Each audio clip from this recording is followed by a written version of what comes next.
Hey gang, so we're continuing to explore the stories of courageous people from the Bible, and this week we're looking at Rahab.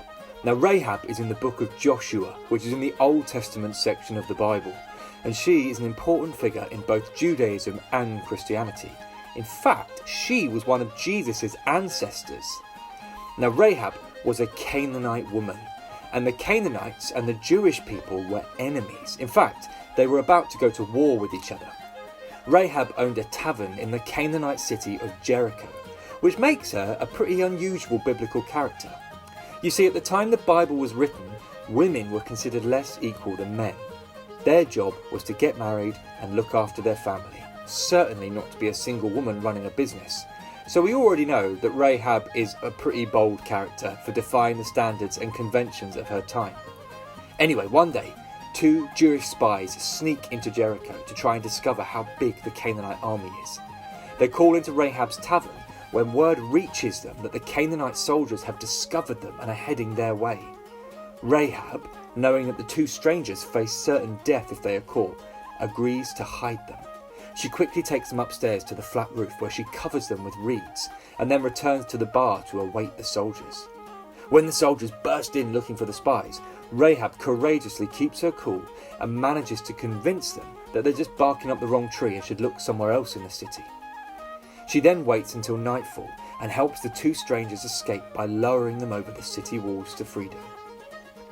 Now Rahab risked an awful lot to protect those two spies, strangers who she didn't even know, and what's more, they were Jews, the sworn enemy of the Canaanites. But Rahab felt God calling her to compassion and mercy, and so the already brave woman was able to gather up even more courage to protect the two strangers and help them escape. Rahab's story has gone on to inspire generations of Jewish and Christian people, especially during times of war and persecution, who've sought to follow Rahab's example of offering what is known as sanctuary. Now, you might have heard that word before. The holiest section of a church, the area around the high altar, is called the sanctuary because this is a specially sacred and holy place. You may also have heard of the word when you visited a wildlife sanctuary, where space is set apart to preserve and protect plants and creatures. And that's because the word sanctuary has developed over time from just meaning a holy place to meaning a place of protection. Because for generations since Rahab, churches and synagogues have been places where those fleeing trouble or danger have sought shelter. In fact, many countries still uphold the law of sanctuary, which means that if someone seeks shelter in a church, then they cannot be removed, even by the police. Now, Britain ended this law a few hundred years ago, but churches are still places where people in need can find safety and shelter and support. Now, Christians have been offering sanctuary to people throughout history. So early in the 19th century in America, a group of people opposed to slavery set up something called the Underground Railroad. Now, this wasn't like a real train line underground like the Tube in London, but it was a whole network of people across America who were willing to help slaves escape from slavery in the South to freedom in the North. Now, the majority of these people were Christians who felt that it was their duty to help the slaves to freedom, even though by doing so they were breaking the law and risking their lives. Many of the stops along the railroad where the slaves would hide before the next night's journey were church buildings, and they would hide high up in bell towers or beneath hidden trapdoors in the crypt. And congregations would provide runaway slaves with food and clothing and false documents and money to help them make it to the next stop and eventually to freedom. Another example of Christian sanctuary was during World War II, when members of the Confessing Church, that is, the church made up of Christians in Germany who defied the law and the church authorities to stand up against the Nazi government, well, they began hiding people in their homes and churches. And just like Rahab, they had to stand up to soldiers bursting in and threatening them as they searched for fugitives. And just like Rahab, they found courage in their faith. Now, in Nazi Germany, even before the war, it was very easy to find yourself branded a traitor, and so the Confessing Church sought to help as many different people as they could by sheltering them and eventually helping them to escape. So that's Jewish people, LGBT plus people, travellers and gypsies, black people, disabled people, journalists, teachers, academics, historians, church leaders, and anyone who dared defy or disagree with the Nazi government was in danger. Indeed, many of the leaders of the confessing church were themselves arrested and even killed. But that didn't stop the movement, and the Christians of the confessing church courageously continued to offer sanctuary to those in need until the Nazi government was finally overthrown. But it's not just in the past that brave Christians have offered sanctuary to those in need, as we'll see now in this video. This church service in the Netherlands has been running round the clock for more than 6 weeks. They're not trying to break a world record. They're trying to save this Armenian family from being deported.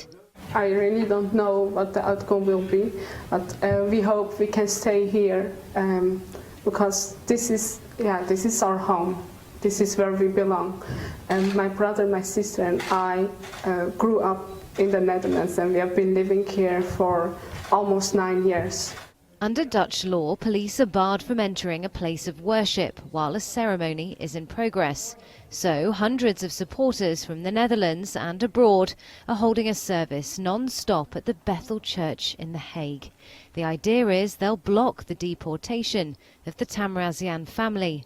The congregation is hoping to convince Dutch authorities to make an exception to immigration rules on humanitarian grounds. Immigration procedures often take a long time, and as a result, hundreds of immigrant children grow up during these procedures, and they have settled here and rooted here now. The family came to the Netherlands in 2010. They say they can't return to Armenia because they're considered dissidents and are afraid for their safety. The Netherlands took in hundreds of thousands of migrant workers in the 1960s and 70s, but now has one of the EU's toughest immigration policies. The Conservative government under Prime Minister Mark Rutte says so-called economic migrants cannot stay. For now, the family will keep hoping, praying for a Christmas miracle.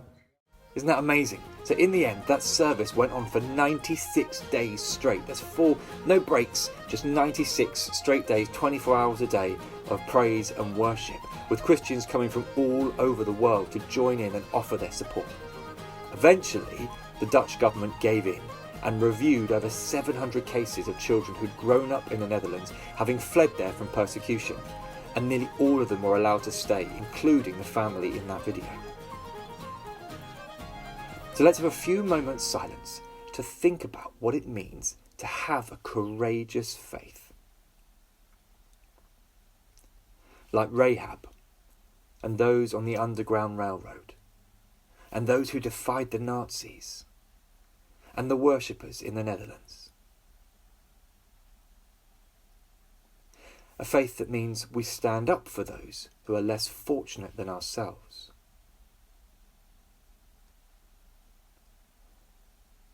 A faith that helps us to be people who care. A faith that means those in need can depend on us.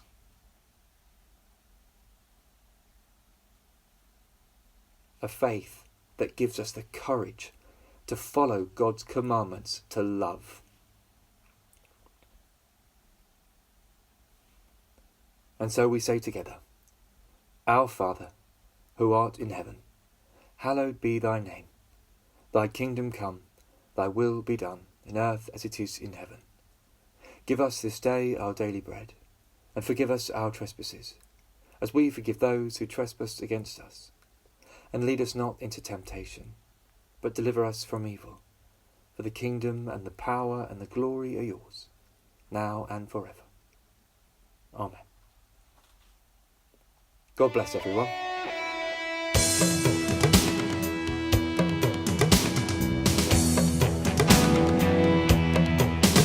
When I needed a neighbor, were you there? Were you there? When I needed a neighbor, were you there? And the creed and the color and the name won't matter, were you there? was hungry and thirsty, were you there, were you there? I was hungry and thirsty, were you there? And the creed and the color and the name won't matter, were you there?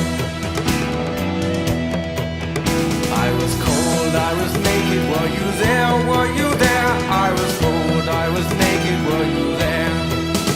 And the creed and the color and the name won't matter, were you there? When I needed a shelter, were you there, were you there? When I needed a shelter, were you there? And the creed and the color and the name won't matter, were you there?